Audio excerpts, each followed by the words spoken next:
That was a honeymoon. You know, people all over the world got stories like that now, right? Because everybody will tell you about what they were going to do and what was going down until COVID. Everything changed. You know what? 3 years later, we ended up going to Santa Barbara.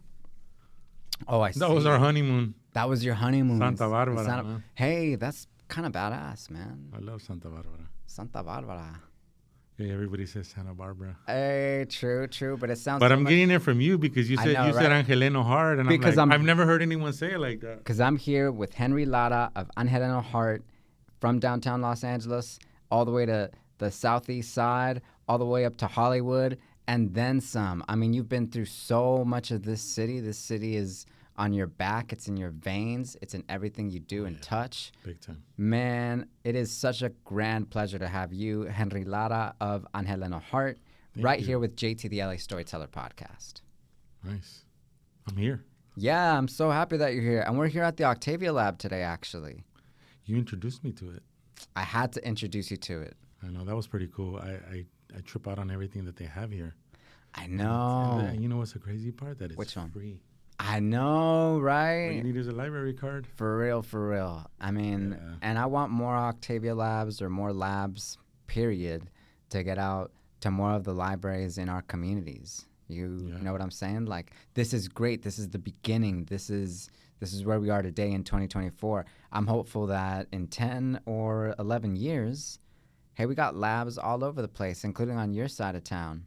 We might have a Jimmy the Storyteller lab in the future. I love that. In 20 years. 110%. They're getting me there. You know, it's all built on dedication. It's built on the love for the storytelling process and the obsession with it too, right? Because you get up and you go to sleep thinking about some of these stories that you've come across or that you feel you have to shine a light on for others out there to see. I'm obsessed with it, to be honest with you. Of course. I have a family, but if I don't do that part in my life, that little window of 2-3 hours, I'm not right.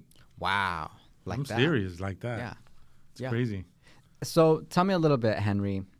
First of all, you and I, we definitely met online first. We did. I just encountered your work at some point and you saw a little bit of mine. And ever since then, we've been connected, plugged in. I've seen your commitment to capturing the photos and the faces of the people on Skid Row especially. That to me really stuck out. Yeah, you know, that's kind of where it started. But I didn't want to be known as someone that just covered that area. Mm-hmm. So after a while, I started expanding to other areas and other types of people besides the homeless. So, but yes, that's where it started. 100%. 100%. It was something. I didn't intend it to be like that in the beginning, but it kind of just happened. Of course. So much just happened. It was a spontaneous process. And so tell me a little bit about Angeleno Heart, first of all, for someone who's just tapping in right now and who's maybe even multitasking and who wants to know a little more about this cuento de Los Angeles. Tell me about Angeleno Heart. How do you break that down to somebody who is encountering your work for the first time through this podcast? Oh, okay. Well, look, Hollywood is covered through movies, Kardashians, all these famous people. But no one really covers, like, the general public. You know, the person who takes the bus at 5 a.m. to get to work at 8, has to take, like, 3 buses to get there, or, the dishwasher or the paletero or the homeless. Like that. And I felt like as I started snapping pictures throughout the city, I started talking to these people. And one thing led to another. It went from taking a picture to having a conversation.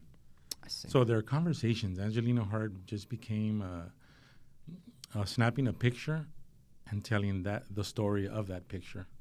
So that's what it is. It's stories of people like you and I. Of course. The people I grew up seeing, not the people on TV, but the people I grew up seeing at the grocery store, at the restaurant, at the laundromat, things like that. And so if you're online now and if you're tuning into this podcast right now, you can definitely check the show notes to tap into the link and see Henry's work right away, which you will certainly be blown away by as soon as you start to sift through all of these collections that you've put together at this point, really. And what I want to ask you as a follow-up is actually where you get the heart from for this work, because I'm curious about how a person living in Los Angeles who is frequenting a place like downtown LA pretty often, they may know very well that there are tons of characters all around them at any given point. We know that for sure.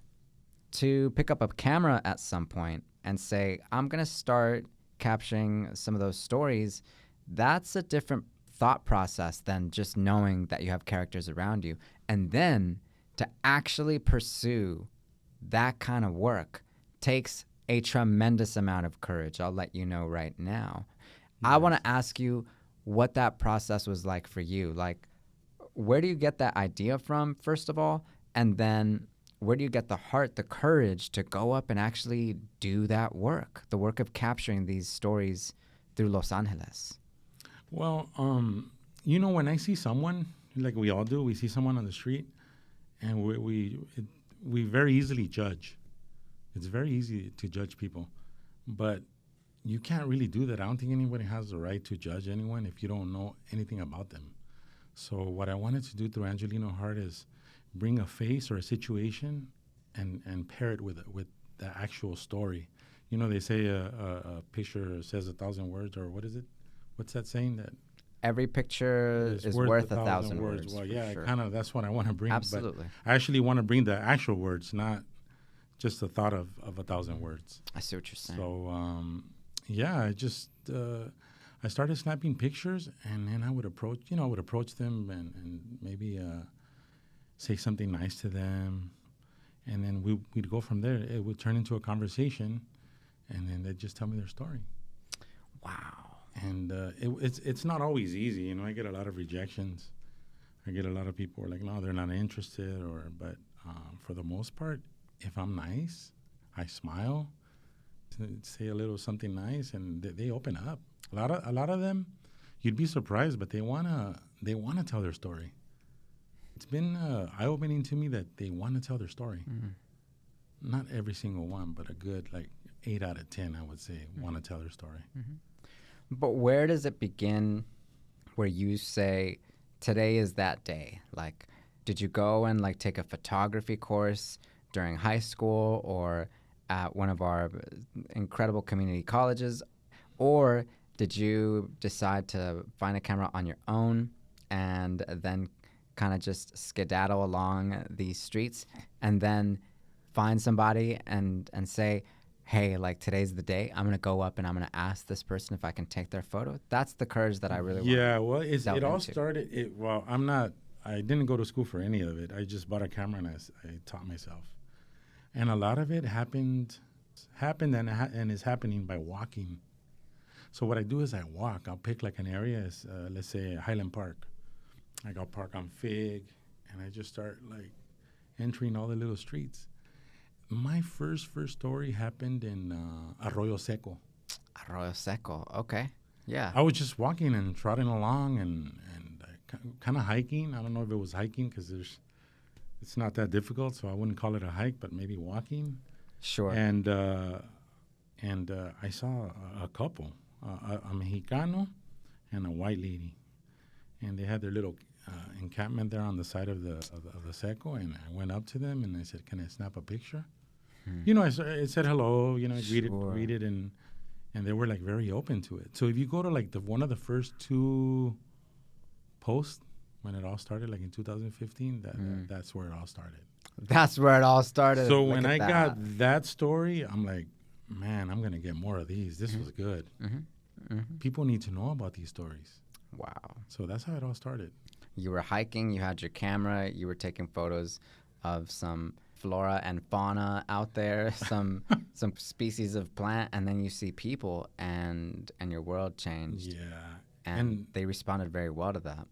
Yeah, and now if you go through Arroyo Seco, you'll see that it's full of tents with people living there. So they were I wouldn't say they were the beginning. There was a couple there, but now it's packed. If you ever drive through the 110 going to Pasadena or coming back to downtown LA, you'll see it. Yeah. It's crazy. I mean, at this point, you said it was about 2015, so we're almost at the 10-year mark. It's been almost a decade since Isn't that crazy? day. Of course it is. Of course it is. I remember when I said I've been doing it for 3 years and we're going on 10. We're going on a decade. For real, for real. And I don't see myself stopping. Hey, I like the sound of that. I like the sound of that. Yeah, but the thing with me is that I write a lot of fiction too. So if you go to Angeleno Heart or Angeleno Heart, like you said, which I like better. Hey. Thanks for that one. 110. You'll see a lot of fiction. So what I've been doing lately is I've been twisting what I first started doing. Now I take a picture and I'll see the person or maybe it's just a door or a staircase and I'll make up a story. Yeah. But it's like kind of it's reality, but it's fictionalized, you know? Right. I like that. It's reality, but it's fictionalized. I mean, and that's the other part of it. It's not as if you're taking material from some theory. You're taking material from lived experience. You're taking material from what people have told you or what you've seen personally, accounts that you have witnessed with your own too. And so even as you invent, you're taking from real life experiences that happen to somebody somewhere out there. Yeah. I have some favorites, but I know you read the book. What did you think? I loved it. I want more. Oh, there's more. Hey, God. There's at least 300. Wow. I'm serious. So I'm working on a book. Maybe at the end of the year it'll come out. Exactly. So actually, let's talk. Time. And let's talk a little bit about this special edition because right in front of us, we have Up the Hill and a Right on Main, Stories from the Edges of the City by Henry Lara. And so what we have is really like a collection of vignettes. That's exactly what they are. Stories about these various characters. And I consider the architecture to be a character just as much as any other facet of your book. And they're just lovely photos. They were printed so pristinely. And so even before we get into the contents of the book, maybe tell me how this came together. When did you draft up the Hill and a Right on Main? And then how did you organize this? I mean, this is really cute. This is neat. This is like a pocket book. It can go with you anywhere. So, I've had all these stories in my files. And there's this account called at John Collins Kitchen, which I like. He's a painter. He paints baseball moments. He's really, really talented. And we exchanged some words. And he was telling me that he really liked my work. And I said, of course he really liked your work, homie. Yeah, thanks. And he said, I've been following you for a while, and I really like your stuff. And I said, I noticed that you published. I'm assuming it's your wife. And he's like, yeah, it's my wife. I make her books. I hand make them, and we publish her books. I'm like, would you be interested in doing mine? He's like, yes, of course. Wow. I didn't really think about it too much. He just said yes. And I submitted everything to him, and he put the book together. What year was that when you submitted everything and it got put together? It all happened in a matter of 2.5 months. Wow. Everything was done in 2.5 months. Mm-hmm. Quick. And when? Which year? This year. Just this year? Okay. Just this year. So this book is just this year. But, I mean, some of these stories are older. Right, of course I just pulled them from my files. Yeah. Some of these go back to 2016 to present time.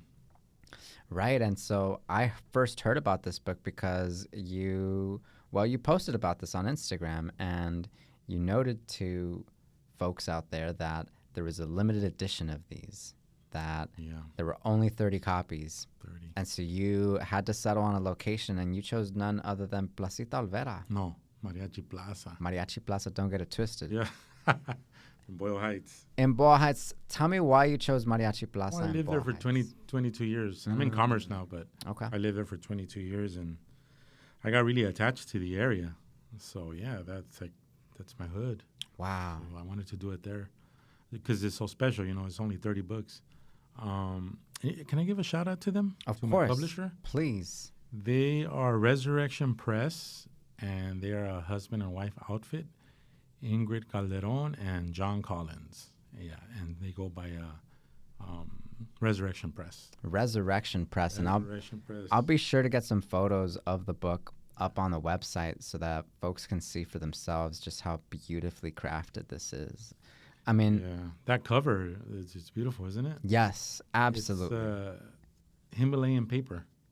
I think you mentioned that to me the first time that we spoke about this. And tell me about the print for sure, just because they're so wet, actually. Like, they're so rich. There's so much color to each photo here.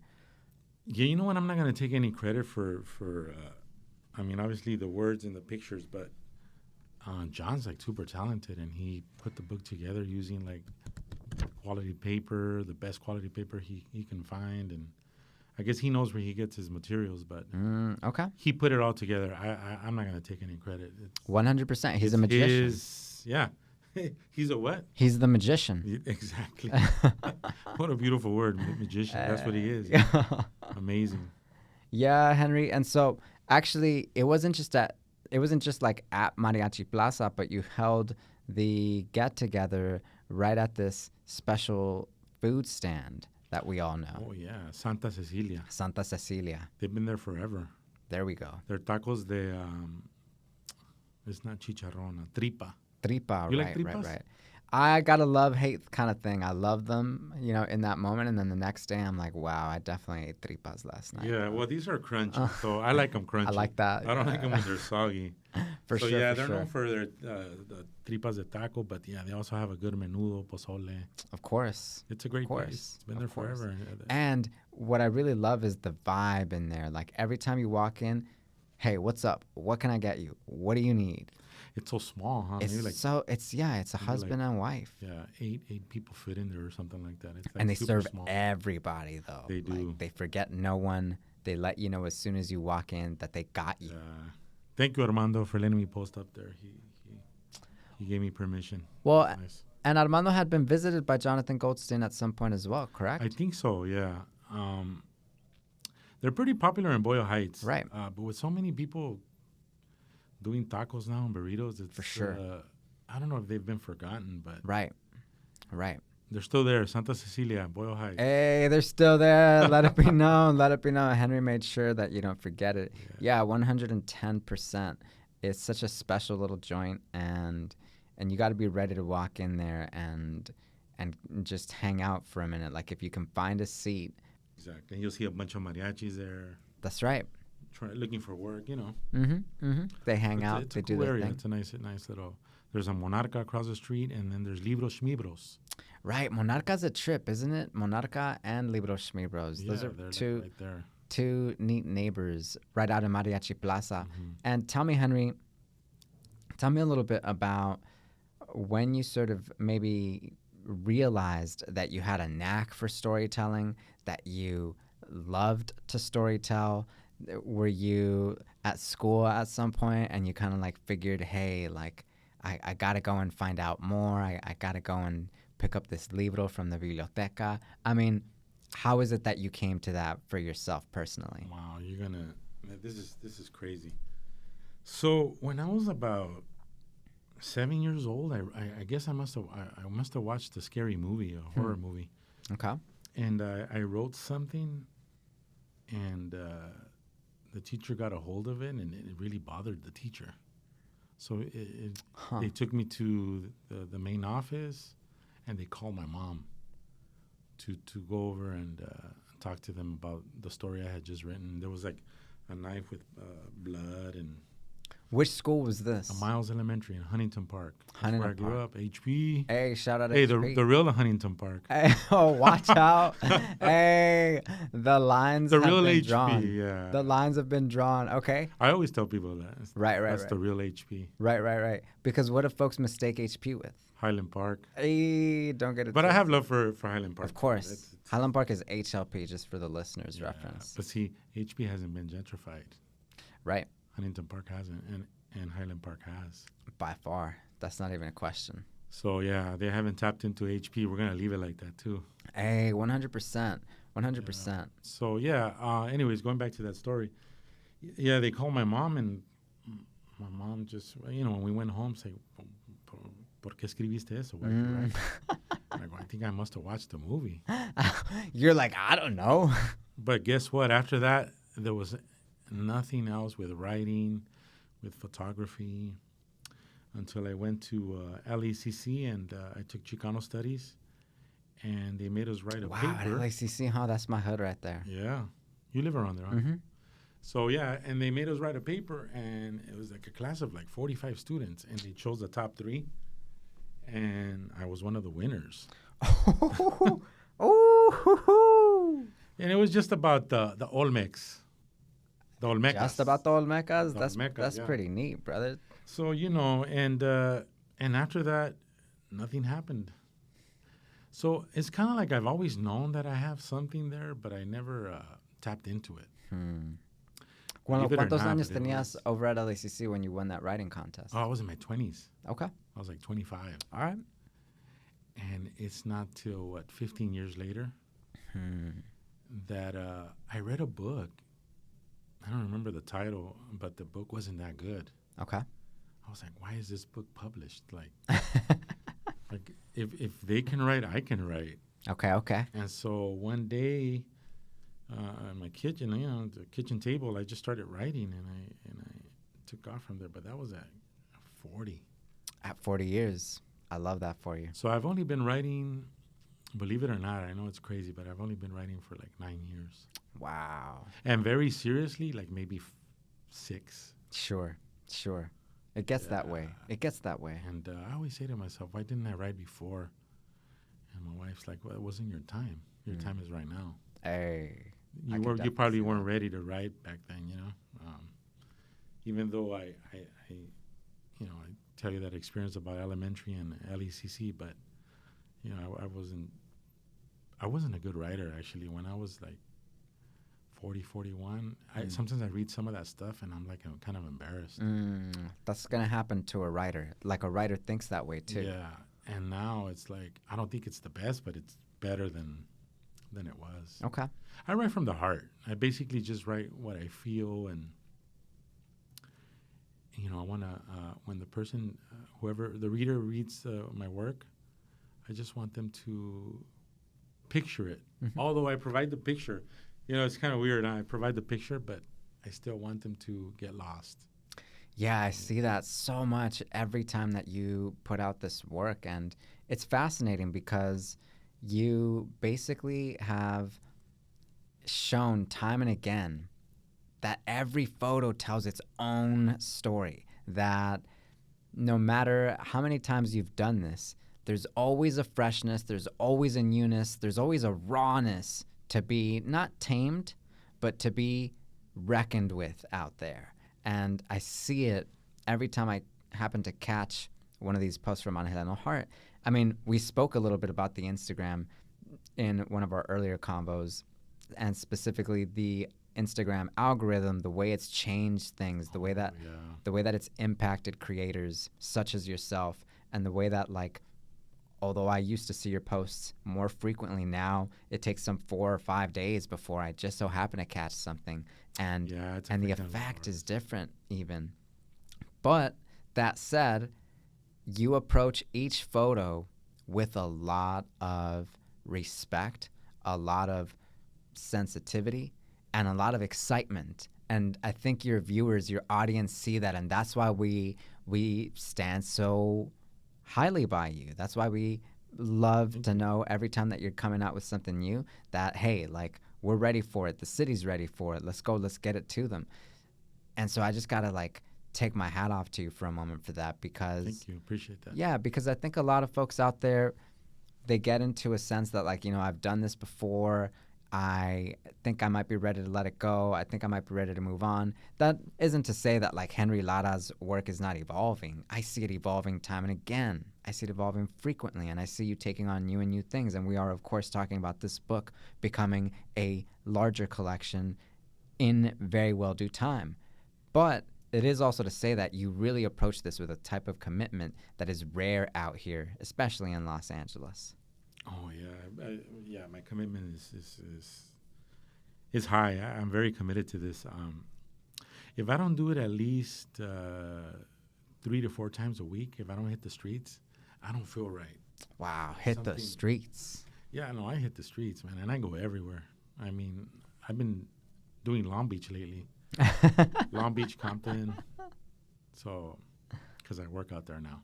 See, for the listeners out there, I can only imagine how neat it has to be to meet a soul like Henry Laras, because even the way that you describe going out to Long Beach, I've been doing Long Beach.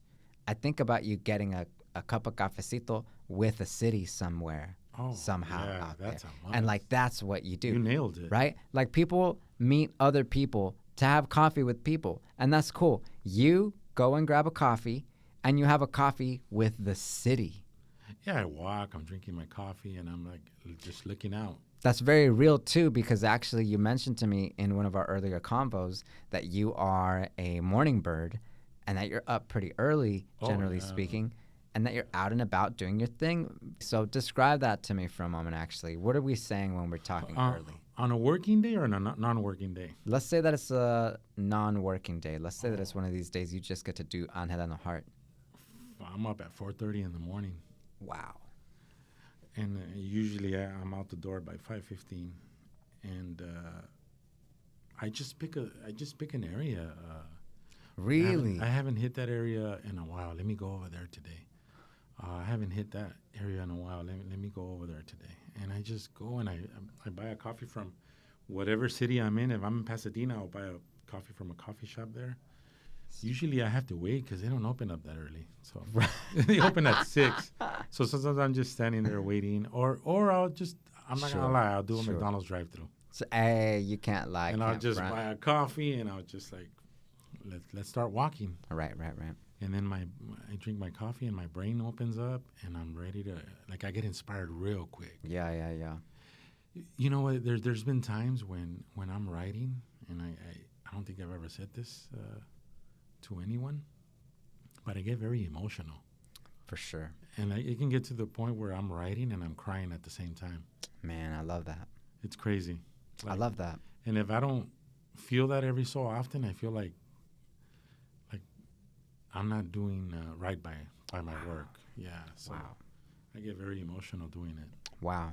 Now, because you have such a dynamic way of doing this, including because you're a family man. Yeah. I got to ask you about the relation that you have between these cuentos for Angeleno Heart and your family, the folks that you spend the rest of your time and days with. Like, what have they said, or how have you spoken about this? How have you like invited them to it? How is it that they have gotten to interact with Angeleno Heart, this personality that most of us out there are going to know strictly through the work, but which you actually have to juggle as one responsibility, one commitment among many as a family man. Oh, yeah. So how is it that you've opened that up for the people around you? Well, I think that everyone in my family knows that if I don't do that, if I don't do Angeleno Heart, I'm not right. And if I'm right, my family's they're gonna be right too. Wow. But I really need to do my work. I know it's family first, which they do come first, but the writing and the photography and the walking the streets is like right just below my family. Like it's right there, neck and neck. But tell me That's then, important to me. I think that's fantastic. But tell me then, if this is the case, when did it become so clear that this was something you needed, like medicine, like water, like air? When did it become abundantly clear that it was no longer just a hobby for you, but something that has become more of a calling? Exactly, yeah.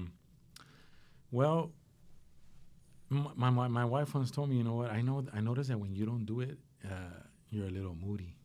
Like that. And it's true. I need to do it to be all right. Yeah. And like I said, it's not just the photo taking and the walking the streets and getting stories from the people of the streets, but it's just my own writing too, my fiction that I do. You know, I write a lot of short stories, on the side that have nothing to do with Angeleno Hart. Sure. Yeah. I think, everyone knows. My kids love it. I've even taken my kids a couple of times to gather stories. Obviously, I'm not going to take them to Skid Row or anything like that. But yeah, they've rolled with me a couple of times to snap some pictures and get some stories. Wow. And like you said, you've been in Long Beach lately. Maybe give us a snippet of what you've been capturing in Long Beach most recently. There's a lot of Cambodians over there. Right. What do you call those people with the orange suits? They have like these orange suits. Oh, not the monks? Maybe the monks? The monks? Yeah, probably, yeah.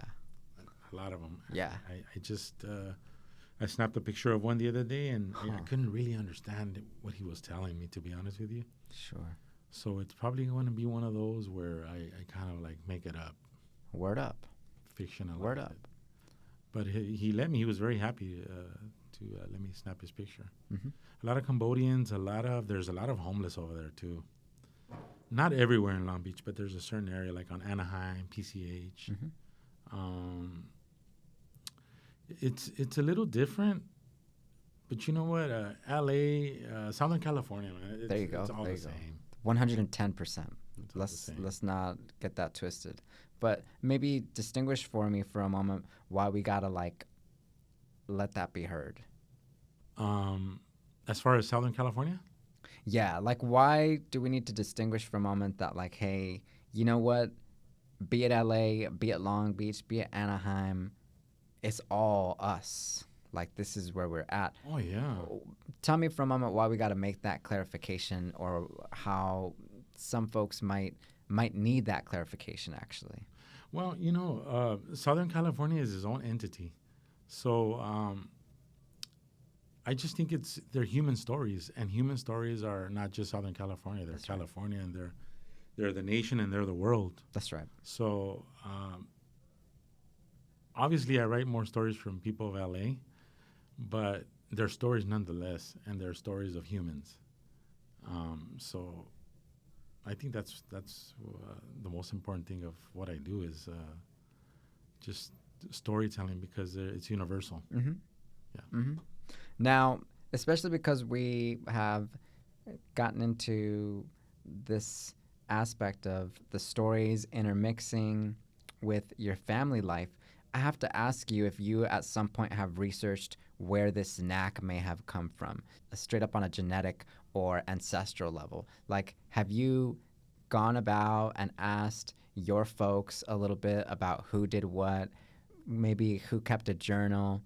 Did you ever come across a diary somewhere that one of your family members wrote that made you think like, oh, they were storytellers too? Maybe that's where it came from? Or is this something that has kind of burst open from you even more spontaneously than that? Well, I've always had it since childhood. I've always been like very, I look at things in a bigger picture, a piece of paper, a pen, a brick, just anything. But what I do remember is my father telling me is that he was one of those guys that used to get on trains and go to different cities. Like, what do they call hobos? He was like, are you serious right he now? He wasn't like a 100% hobo, but when he became a drug addict and an alcoholic, he did that all the time. He did it for a while, and his life didn't end well.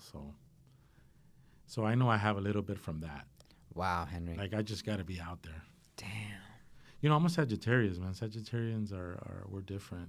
We're different, man. Shout out to the Sagittarius gang. We got to be out there. Like, I it's free-spirited, You're December. December. I love the Sagittarius gang. Yeah, we're cool peeps. I'm a Scorpio, so consider me a neighbor. Yeah, so I think it's a little bit of that, but I think one is just born like that. You're just born like that. We are who we are. Yeah, and this is just me. I don't even try to understand myself anymore. I just do it, and I need to do it, and I love to do it. and I think I'm a better person because I do it. Mm-hmm. Yeah. Mm-hmm. Absolutely. Absolutely. Now, because we have mentioned this book that is coming up, I want to know a little bit about what you have in store for folks. It's not that I'm asking you to tell us what the book will entail, but I want to ask you why it is that you're pursuing a larger book, a book of, I don't know, maybe 150 to 200 to 250 pages. Why are you moving in this direction, and what is the goal at the end of the day? Is it just to keep the stories going? Is it just so that more people can kind of hang on to them and put them on their library shelves or so? Tell me a little bit about why you have envisioned this as the next step for you with Angeleno Heart. Yeah. Well, I don't know how much longer I'll be doing this. I say that I'm not going to stop, but at some point I think you transition into something else. But for me, it's 10 years of work, almost 10 years of work, and I want to show Los Angeles and maybe the country or the world 10 years of work of beautiful stories. Some of them are rough, but they're beautiful at the same time. Mm-hmm. And I feel that they're important stories that people need to know. We all have a friend who's a drug addict, or we all know someone who's an alcoholic. We all know someone who's been living in the streets. We all have a tia that sells tamales on the corner. I just feel like these stories, we have a connection with. We can connect with these stories. We can connect, and that's why it's important for me to bring this book out. 100%. Because you'll connect because they're people you grew up seeing, and they're important to me, and I hope that they're important to whoever reads them. Absolutely, absolutely. I mean, we see the importance that you lend your subjects every time that you put them out there. And I mean, I wonder for a moment if, as you are in the process of putting together this book, you have to step back from the more day-to-day inner workings of Angeleno Heart, or the more day-to-day assignments that come with Angeleno Heart. Is it that you have to put one on the side to pursue the other, or does it all kind of blend in together so that it doesn't feel like a major shift for you? Tell me about what that's like. Well, between 2016 and about 2019, those 3 years, those were my heavy years where I did a lot of work. I was constantly posting stories. I was out on the streets every day. But now with a family, if you look at my page, I'm not out there. I don't post as much as I used to. Right. Not at the same rate. But that has taken a step back in order to work on this book. But I think it's going to be about 55 stories. And I'm working on some real, real good ones. For sure. Some real good ones. Yeah.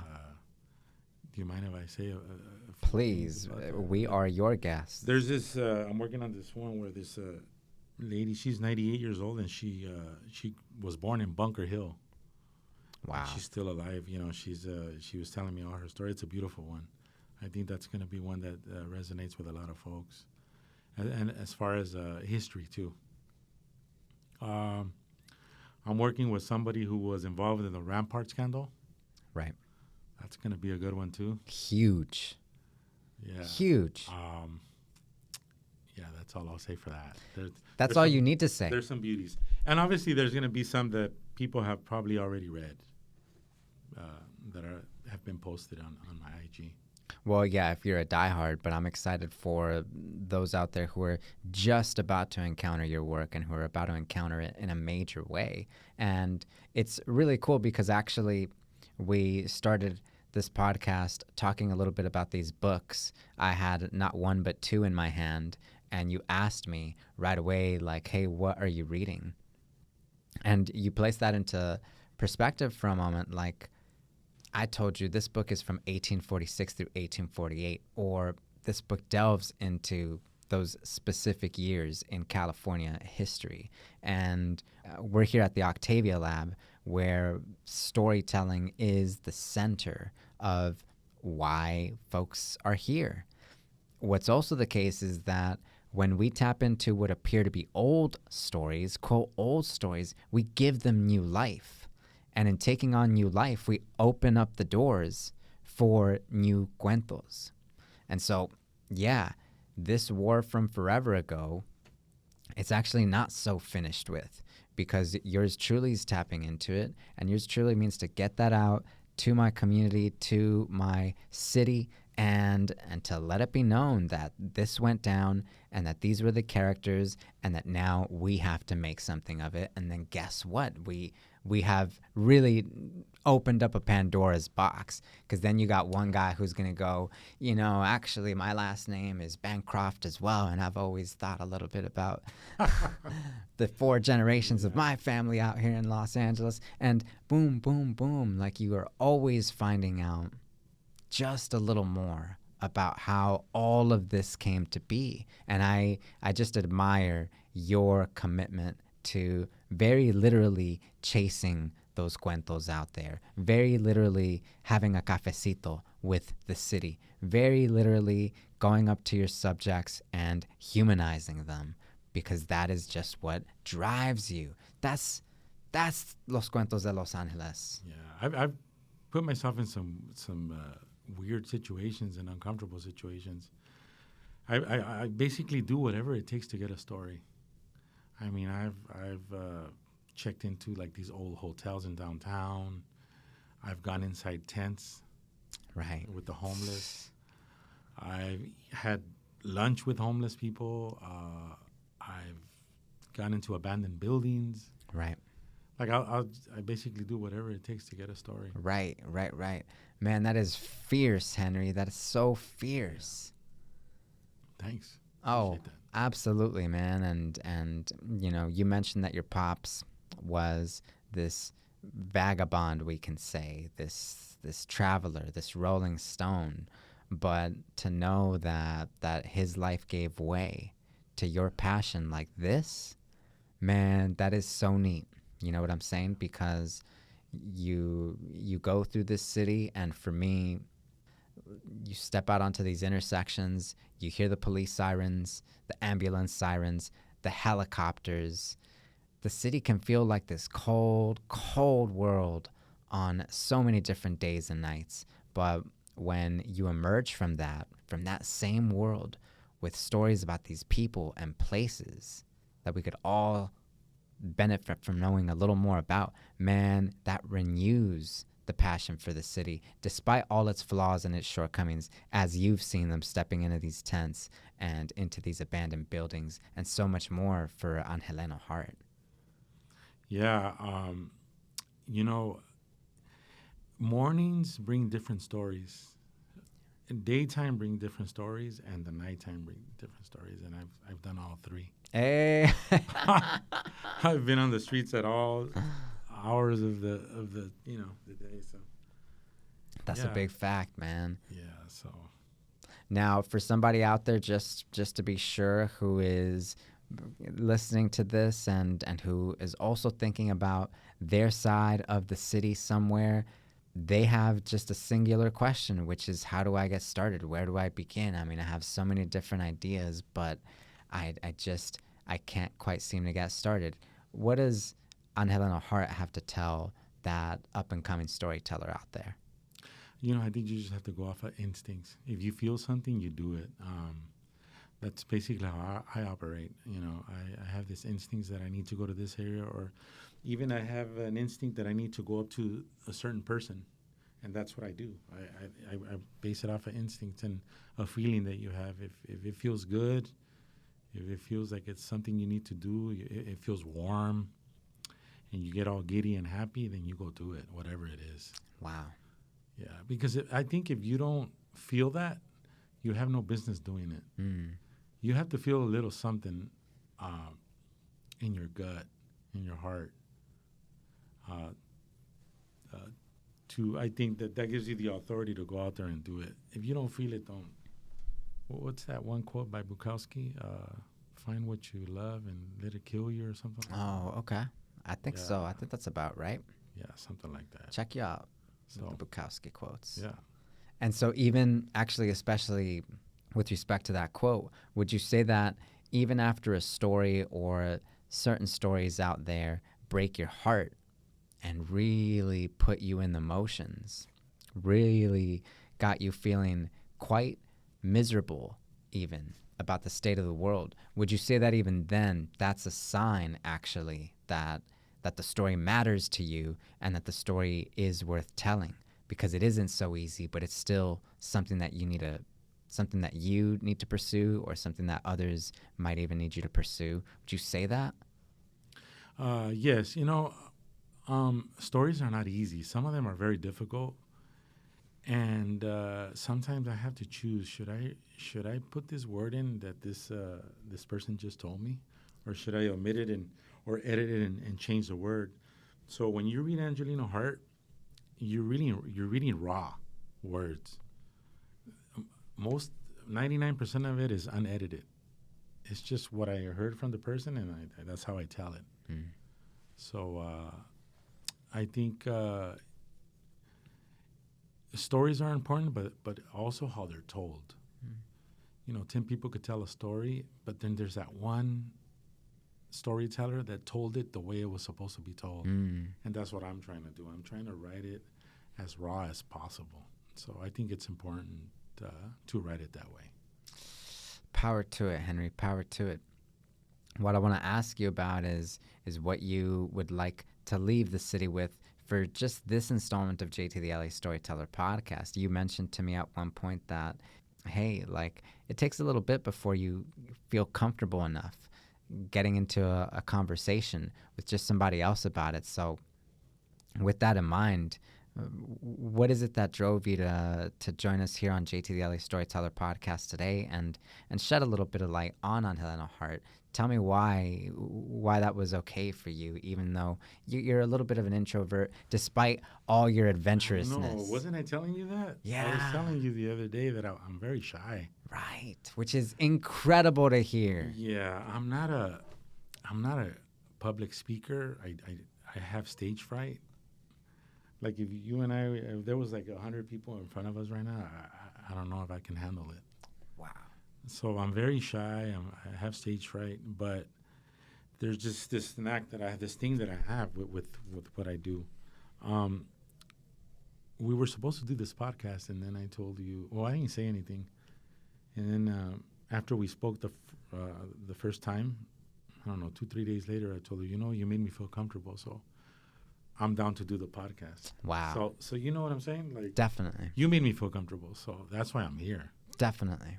Yeah, I don't feel comfortable around too many people. Man, and I just feel honored to have your voice on this podcast and to inform my listenership and the listenership of Los Cuentos de Los Angeles about Up the Hill and Right on Main, and so much more from Henry Lara, the eyes and ears behind Angeleno Hart, the one and only.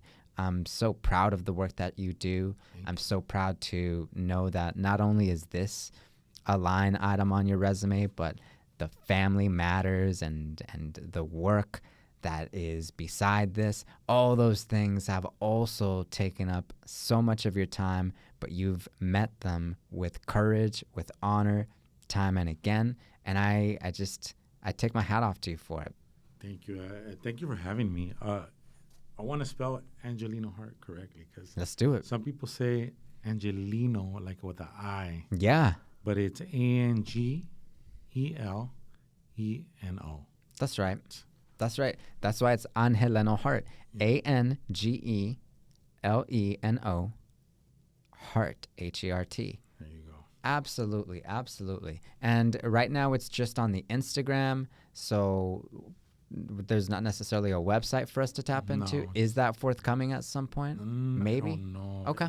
I feel like websites are like obsolete now. No one goes to websites unless they need to purchase something. I think you're right. I think you're right. You know what's social media is just. You know what's kind of funny though? Like if you and I hopped onto Instagram right now and didn't log in, if we just hop onto Instagram anonymously, we can go to Angeleno Hart.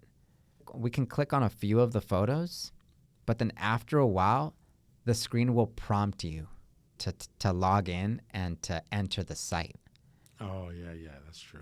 And that has a way of like pushing people out and away. Like, oh, all right, like I have to have an Instagram, but what if I do not? And not everyone does. And some of the greatest fans of these cuentos, surely they cannot all be on Instagram. I think some of them may actually just be okay offline somewhere out there. And so I think about the importance of this for them, but also about the importance of a website. And so, I mean, between us, maybe I think we can put something together somewhere at some point for sure. Cool. Yeah. And I love your work, and thank you for having me. I love what you do. Absolutely. We do it for this city, and I'm excited to know of everything else ahead for you, Henry, and I'm so glad that we got to do this right here at the Octavia Lab at none other than the Central LA Public Library. Such a cool little central meeting point for you and I both. Man, shout out to all the listenership. Go find Henry's work. Click on that link in the bio. See what you can grab for yourself, what kind of goodies. I got not just this librito, but I also got a pen. Love my Angeleno Heart pen. Support this storyteller, this born and raised storyteller in the city of Los Angeles, 110%. Thank you. Thanks for having me. You're very welcome. It's Jada Tita. Until the very next time, stay vigilant and stay tuned.